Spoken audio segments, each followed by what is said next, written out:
तो मणिपुर की पहली चीज तो मणिपुर के अंदर जिस तरह के हालात पिछले कुछ महीनों से बने हुए हैं और केंद्र सरकार खासकर प्रधानमंत्री जी ने इसके ऊपर कभी कुछ भी नहीं बोला, ये बहुत चिंताजनक है।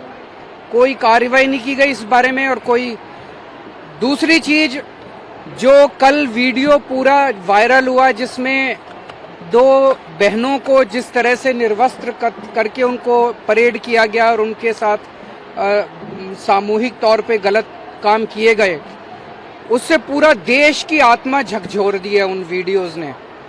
पता चला कि वो वीडियो अभी के नहीं है, 2.5 महीने पहले के हैं और 2.5 महीने के अंदर वहां की सरकार ने इस बारे में कुछ भी नहीं किया। ये बेहद शर्मनाक है, ये क्रिमिनल है, ये आपराधिक मामला बनता है। मैं बेहद दुख के साथ मुझे कहना पड़ रहा है कि इसके लिए मणिपुर सरकार और केंद्र सरकार दोनों जिम्मेदार हैं। अक्सर देखने में आया है कि इस तरह के जब भी कभी देश में वाकया होते हैं तो प्रधानमंत्री जी चुप्पी साध लेते हैं। ये एक कमजोर लीडर की निशानी है। एक कमजोर लीडर होता है कि जब समस्या आती है तो वो चुपचाप अपने कमरे में बंद होके बैठ जाता है। एक जो साहसिक और करेजस लीडर होता है, असली लीडर होता है, वो फ्रंट से काम करता है, फ्रंट पे आके काम करता है। जब कोई मुसीबत होती है तो फ्रंट पे दिखाई देता है नेता। ऐसा नहीं होता कि मुसीबत आने पे चुप्पी साध के और अपने कमरे के अंदर बंद होके बैठ जाओ।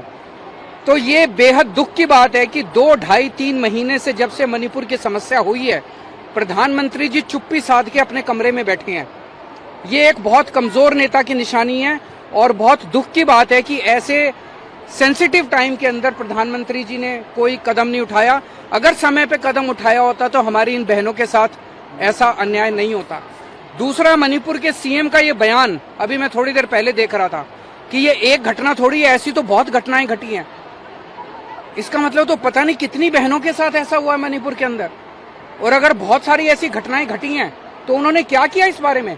उन्होंने क्यों नहीं पकड़ के लोगों को, जो दोषियों को जेल में डाला? वो कर क्या रहे थे अभी तक? अब जब 2.5 महीने के बाद वो वीडियो सामने आया, अब कह रहे हैं, आज बता रहे हैं एक आदमी पकड़ा गया। उस वीडियो के अंदर पता नहीं कितने लोग हैं। और जो एफआईआर दर्ज की गई है वो एफआईआर अननोन लोगों के खिलाफ। वीडियो के अंदर तो सबके चेहरे दिखाई दे रहे हैं। तो ये सरकार की बिल्कुल क्रिमिनल, जो भी कह लीजिए, कॉन्स्पिरेसी, नेग्लिजेंस, उसके अंदर कल्यूजन, जो भी कह लीजिए, लेकिन पूरे देश की आत्मा को इस इंसिडेंट ने झकझोर के इस्तीफे की मांग की जा रही है वहाँ के सीएम की। क्या आप भी मांग करेंगे उनको इस्तीफा देना चाहिए? क्योंकि पहले भी वो पेशकश कर चुके थे उनका सीएम जो इस्तीफा। मेरा सबसे पहला है कि मणिपुर के अंदर शांति बहाल की जाए, जैसे भी की जाए, जिस भी तरीके से शांति बहाल की जाए। ये एक ऐसा सेंसिटिव मामला है जिसमें मैं कोई राजनीति नहीं करना चाहूंगा, लेकिन कुछ भी करके प्रधानमंत्री जी को सामने आना पड़ेगा। कमरे के अंदर चिटकनी मार के बैठने से प्रधानमंत्री, देश का प्रधानमंत्री, अगर देश के अंदर समस्या चल रही है और अंदर कमरे के अंदर चिटकनी मार के बैठ जाएगा तो फिर देश कहां जाएगा? कौन संभालेगा देश को? प्रधानमंत्री जी को सामने आके और इसकी जिम्मेदारी लेनी पड़ेगी और कुछ ना कुछ कठोर और इफेक्टिव कदम उठाने पड़ेंगे।